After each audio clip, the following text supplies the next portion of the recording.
Everybody is looking for the ultimate summer fun. Well, you're in for a treat. Here are Europe's top 5 water parks you can't miss. First up, we have Siam Park in Tenerife, Spain. With its Thai-themed paradise and jaw-dropping Tower of Power slide, it's no wonder it's a crowd favorite. Next, let's head to Germany.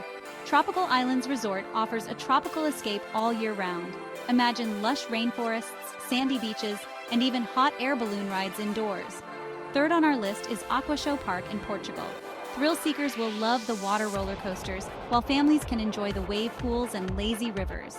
In Italy, you'll find Aqualandia in Jesolo. It's got Europe's tallest water slide and a Caribbean-inspired beach. Perfect for soaking up the sun. Finally, we jet off to France's Wave Island.